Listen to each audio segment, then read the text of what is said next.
Hey. Happy Friday to you and yours. It's raining outside and it's a tad bit cold, but that's okay because Brown on Cleveland and the Little Hut podcast will keep you very, very warm because it's going to get hot up in here. Welcome to Brown on Cleveland and, of course, the Little Hut podcast. And, of course, you know me. My name is Kimberly F.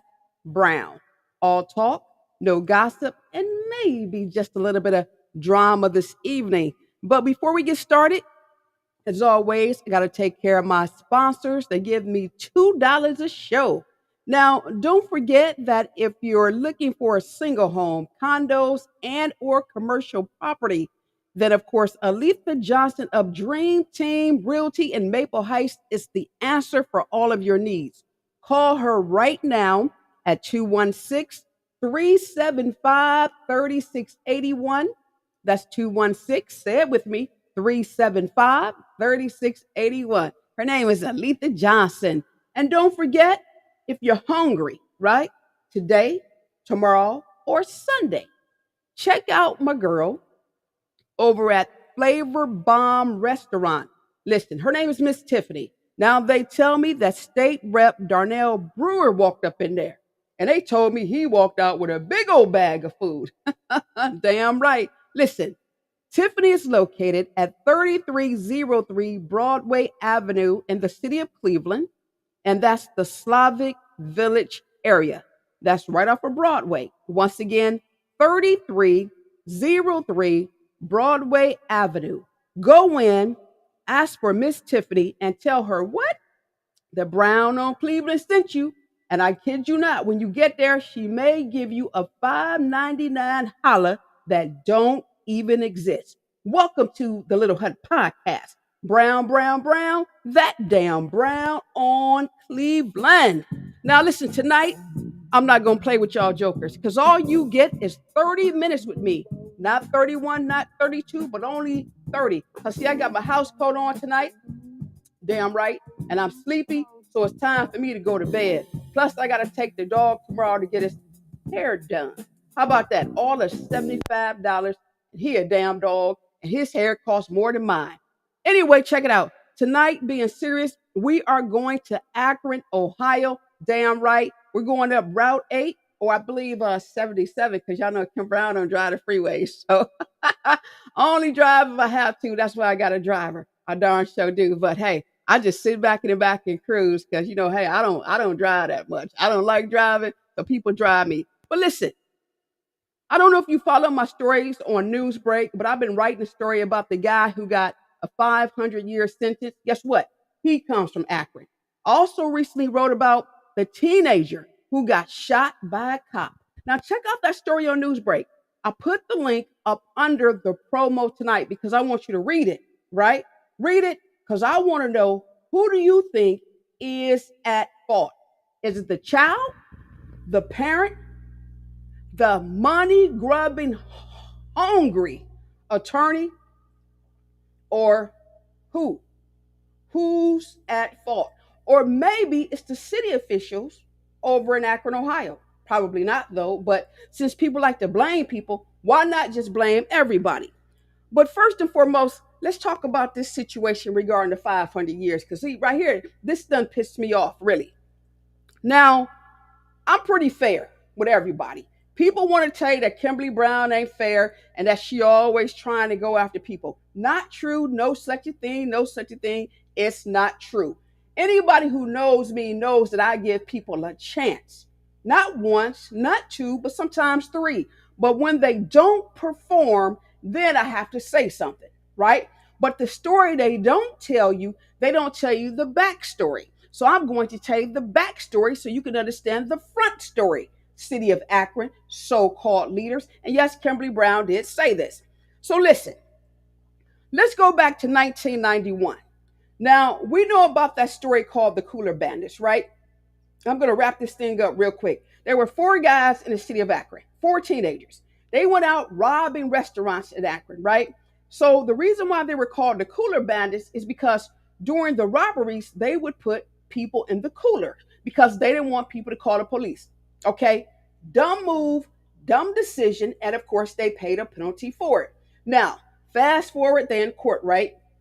You had three model citizens in court, and you had one person who was going like a damn fool, and his name was Frankie Porter. Now, if you talk to Mr. Porter, who's in prison, he'll tell you that. Fast forward, the three guys who were the model people in the courtroom under this conservative white judge, they got anywhere from 10, 15 to 20 years. All three of them guys are out walking Akron, continuing with their lives, doing what they're supposed to be doing, and I applaud them for that. I really do. No shade, no shade. But then you had one. There's always one kid in the bunch that's going to show his ASS. Well, this young man did that. And during the time that he was in the courtroom, he told the judge, from my understanding, you know what he told him. Yeah, he said some choice words that wasn't too cool. Now, from my understanding, the judge took it personal. And because he got his little feelings hurt, he decided that he wanted to inflict a 200 to 500-year sentence. Now, where they do that? Now, to me, it appears to be a miscarriage of justice. It also appears to be something called sentencing disparity or disparity of sentencing. And so, to be accurate, I wanted to look up both terms because I want you to understand. Now, Akron City Council, pay attention to this. When you talk about miscarriage of justice, now, basically, here's what it says. By the traditional understanding of habeas corpus, a fundamental miscarriage of justice occurs whenever a conviction or sentence is secured in violation of the federal constitutional rights. So then we look at sentencing disparity. It says more than 2/3 of people serving life sentences are people of color. Now they talking about them black and brown people, right? Like me. Among people serving life without parole sentences, 55% are black. Black Americans also made up 1/3 of those executed between 1976 and 2022 and are more than 40% of the population on death row. Well, Mr. Porter is not on death row. However, he's serving pretty much life in prison and he doesn't even have the possibility of parole, right? Now, let me be fair, honest, and transparent. Now, since he's been incarcerated since 1991, he's been there now for 33 years. As far as I'm concerned, in my opinion, listen, he served his time. Give the man a second chance. Give him a second chance, right? Somebody with some guts need to speak up. Be it a council person asking questions, be it a congressperson asking questions, being judges asking questions, be it qualified, bona fide lawyers asking questions, even the damn NAACP. Somebody in Akron needs to be asking questions. So Kimberly Brown was charged to ask the hard questions. You know, Brown on Cleveland, I don't mind at all. So here's what I did. I researched the case. I did because I wanted to make sure before I started asking questions that I have the right questions to ask, right?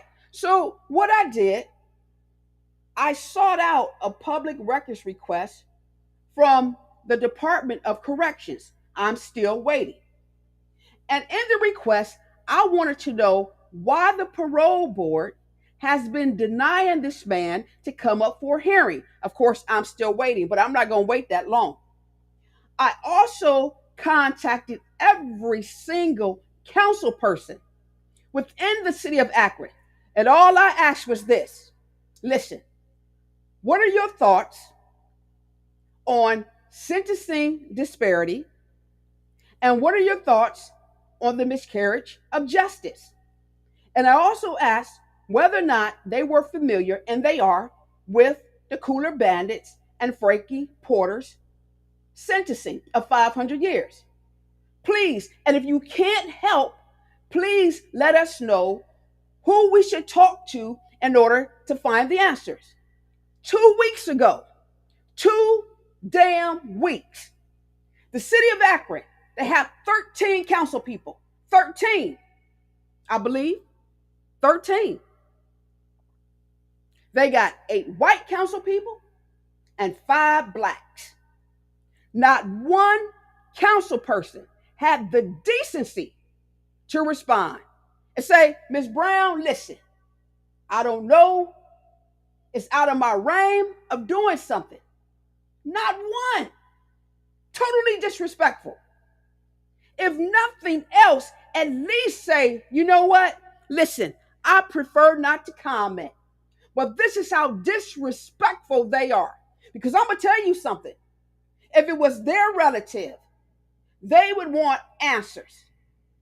Even if the answer is, listen, I'm sorry, I can't help. But let me tell you who you should talk to or talk with. That's just common courtesy. But let me go further. It ain't just Akron Council people. I also contacted their congresswoman. Damn right, Amelia Sykes. Now, if you go on her website, her congressional website, it says, contact me. I'll respond. Do you want an interview? Or if you can just send me the questions, I'll respond. That lady, listen, Amelia Sykes ain't, and I said ain't respond to nothing. Another do nothing. And I don't care who gets mad, because Kimberly Brown said it, Brown on Cleveland.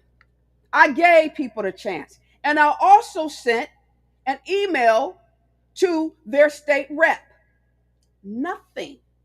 It's almost like I want to ask, what would Harriet Tubman say about these folk? Harriet Tubman would say, you know what, Brown? I would say, what, Miss Tubman? She would say, Brown, I've never met a free slave. I'm going to say it again. Remember history when they asked Harriet Tubman, they said, Harriet, how many slaves did you free? And Harriet said she had to think about it, right? She says, well, you know, I don't know. She said, I really don't know, but I probably could have freed 1,000 more if they only knew they were slaves. And I'm going to say it again. I have never met a free slave. So I don't know whether or not somebody told every single council person in Akron to shut up, because I know they didn't say be quiet. Because I know that when people are taking orders from people, they tell them to shut up. Bullies don't say be quiet. They say shut your, you know darn well what I'm going to say, Brown on Cleveland. What would Harriet Tubman say today? And let me go a little further. See, this is the reason why I don't deal with political parties. This is the reason why Kimberly Brown is independent. See, I don't vote party. I vote people. And until we start voting people rather than party, listen, y'all, we ain't we're never going to get this thing right. We got to have people in office who can go to a table hungry. I mean, hungry. Go to the table absolutely greedy. Get what you want for your community and bring it back home and feed everybody. I'm so sick and tired of people sitting at the table. And when people say, are you hungry? What do you want? No, no, boss. No, master. No, master. I don't want that cornbread. No, master. I don't want them grits. Go on, give it to Felix. Felix, hell. I want everything on the table. We got to stop looking for crumbs all the time, accepting crumbs. And then when you come back home, you ain't got nothing. The other thing that gets me is this. I don't understand how everybody want to be in charge of the plantation. I ain't never met a free slave. But they all want to sit there. I'm a council person. I'm a councilwoman. I'm a councilman. No, you're not dumb. No, you're not. You're somebody sitting in the swing set. You can't even push yourself. You can't make no decisions about what you want. Getting on my nerves. Akron, shame on you. You can't respond. And all somebody was asking you a question. And you got 13 of y'all. 8 white, 5 black. What would Harriet Tubman say about you? Better yet, you may not even know about Harriet Tubman. Let me ask you this. What would Shirley Chisholm say about you? Y'all run around here talking about y'all and seen her movie. Talking about, I'm unbossed and unbought. Stop lying to yourself. Somebody told y'all to shut up down there in Akron. It don't make no damn sense. But here's the thing. Brown on Cleveland, y'all now making me come down to Akron. Because now I got some doors to knock on. Because all I want is some answers. But there's a story coming up tomorrow on Newsbreak. Follow me if you will. Because I'm going to write about this thing, about Akron and about the congresswoman and about the state rep who can't respond to simple questions, right? I'm going to write that. And anybody who's a council person in Akron, you can be the congresswoman or state rep. Listen, one thing about Brown on Cleveland, I don't invite y'all to a little podcast, right? If you want to respond to me, come to a little hut. Let's have a conversation. Y'all know my number. You know how to get in contact with me. Brown, that damn Brown on Cleveland.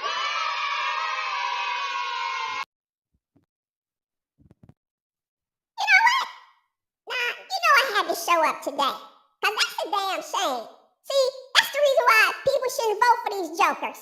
Because all they do is tell lies. Now, this is little Kimmy. And I wasn't going to show up today, but I see that Kimberly, again, she's just too nice. Ain't nobody got time for her, right? They should have responded. Because if that was their brother, their father, their uncle, they would want answers. And there's nothing wrong with asking questions. But there's something wrong when you can't respond. That is just flat out disrespectful. Oh my. See, I knew that was going to happen. I knew Kimmy was going to come out tonight, but I didn't know she was going to come like that. But you know what? This time, listen, if she come back out, listen, I am not going to contain her because this time I agree with her. So, again, they couldn't respond. What would Harriet Tubman say? What would Shirley Chisholm say? She would probably say, go on back and get y'all a regular job because y'all not ready for this. Oh, and by the way, let me also tell y'all this. We also sent a letter to the NAACP of Akron. And of course, those jokers did not respond as well. Unbelievable. I would not want to live in the city of Akron, a place where they tell you to shut up and you have no voice. Brown on Cleveland. Now, I know y'all who listen, y'all who watching the podcast, I know you guys, if you got friends down in Akron or some council people, because I know y'all gonna call and tell them. But listen, all y'all know my phone number. Hey, y'all know my phone number is public. Listen, they can feel free to give me a call. Like I said, they can come and be on a little hut podcast and talk to me about it. Or they can continue to stay over in a little chicken den and do what they need to do. And I really don't care because I got work to do. Brown, simply Brown on Cleveland. The other hot story coming out of Akron is about the cop who shot the 15-year-old. Now, listen, you guys, that there. I don't know how you feel about it, but that was pretty interesting to me. Very interesting. Now, I wrote an editorial on Newsbreak because I wanted to know how people felt about the matter. And here again, I put the links up on my Facebook page. I want you to check out the editorial and just simply says, hey, who's at fault? Is it the mother? Is it the grandmother? Is it the kid? Is it the cop? I mean, who's at fault? Well, I'm just going to say this to you, and I'm going to leave it right there. Here you have a kid, right? A big kid, 15 years old, probably weigh about 200 pounds. From my understanding, and this is according to the news, he's walking down the street brandishing a gun. 15, so you're not playing cowboys and Indians, right? This is Brown on Cleveland, just my opinion. I take all constructive and destructive criticism. Whatever you want to say, just type it, listen. And when I get off the podcast, I'll be more than happy to have an intelligent and a respectful dialogue with you. But I'm not going to take all day dealing with you. Because here again, hey, listen, I got to go to sleep. But you got a kid, a teenager, walking down the street, allegedly brandishing a gun, pointing the guns at homes. A lady calls the police, and these are things that I'm reading. This is my understanding. And she tells the police that there's a young man walking down a street brandishing a gun. She gives a description of the young man, right? The police are dispatched. A police roll up on him and sees a young man who fits the description. He stops his car and he questions the young man. The young man has the gun in his hand, but immediately he drops the gun. The police fires and it hits the young man, I believe in his hand or his wrist. The young man starts screaming, the gun is fake, it's fake. I'm telling you, I swear to you, it's fake, it's fake. They have the young man get on the ground. They put his arms behind his back and they put handcuffs on him, and they see the blood coming from his hand or his wrist. The young man is in pain. Other officers arrive and they begin to assist the young man. They put some type of bandage there. I guess the bandage is there. And I'm not a medical profession, but I guess it's supposed to, like, I don't know, stop the bleeding. I'm not sure. So, hey, don't judge me for that because I am not in the medical field. But at any rate, they began to administer some type of support to the young man. Fast forward, all of a sudden now, grandma is on the news. She's mad, she's upset because her grandson has been shot and he has been traumatized. And she wants the cop fired. Hold up, back up. Now, this gives me an area to pause because I'm really, really fair.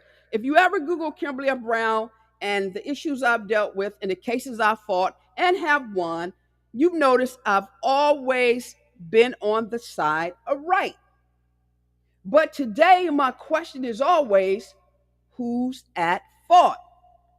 You have a 15-year-old walking down the street, brandishing a gun, allegedly pointing the gun at houses. You have a cop who discharges his gun and hits him in the hand. I say it's a blessing in disguise. I do. Because, see, cops are not taught to injure. They're taught to shoot to kill. The cop could have killed the young man, but he didn't. And that in itself is a blessing. And I know somebody out there is probably saying, Brown, you're wrong. Okay. Brown is not wrong. Anybody who's brandishing a gun and pointing a gun at anybody or anyone's house was subject to be harmed. Let's do a what if. What if the gun was real? Let's do another what if.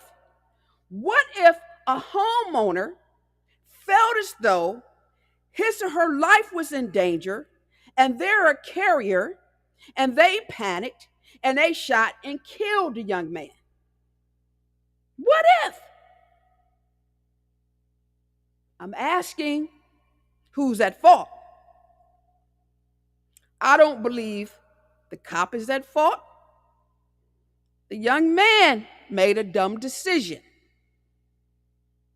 It's a learning experience for everybody, not just in the city of Akron, but across the board. Parents got to start teaching their young people that they cannot walk around any community brandishing guns. The fake guns, from my understanding, they have a yellow or orange tip. The gun, from my understanding, that the young man was carrying did not have a tip on it. Whose fault is that? It's very unfortunate that in 2024, we live in a society, true enough, where our young people cannot be young people without suffering dire consequences.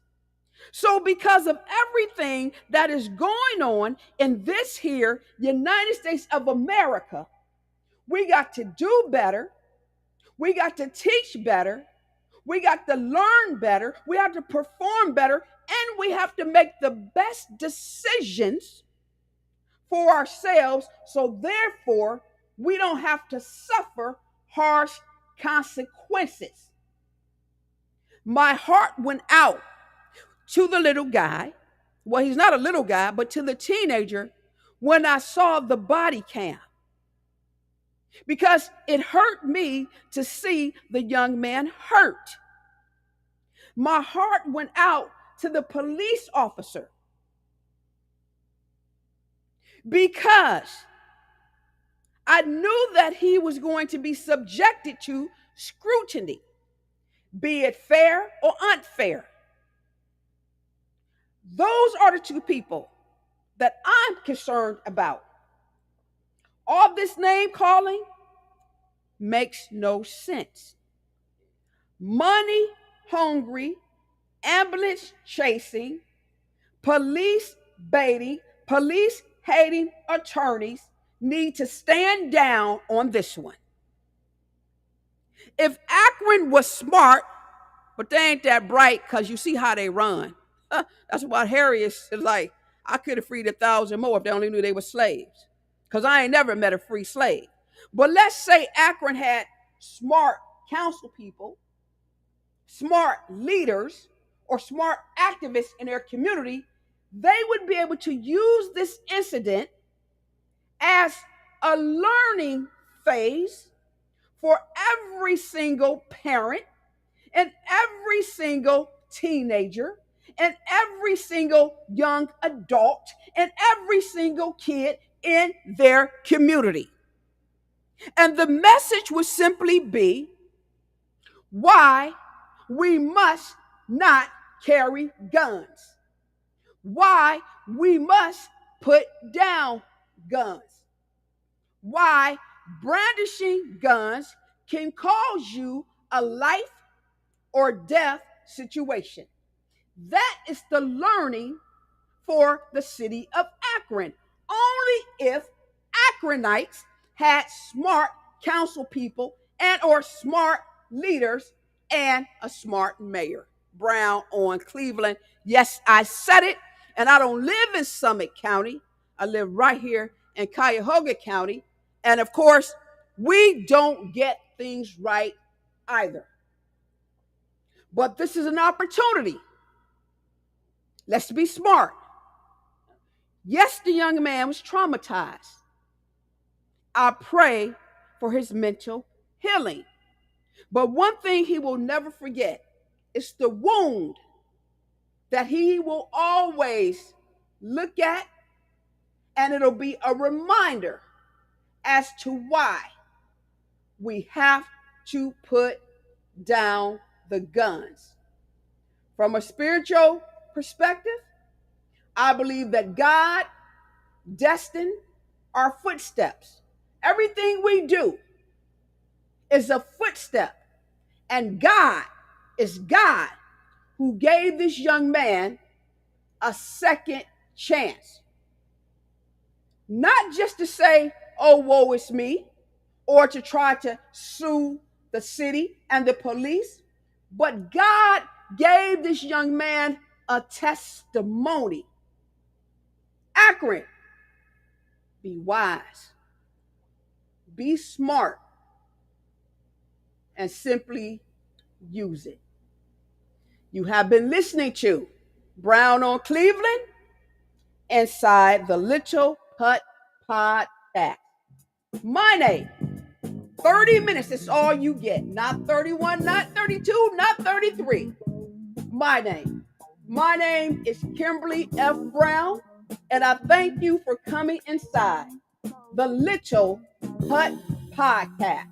And if you missed the podcast, don't forget, you can always go to our YouTube channel. It's Brown on Cleveland, the Little Hut Podcast before dark. This is who I am.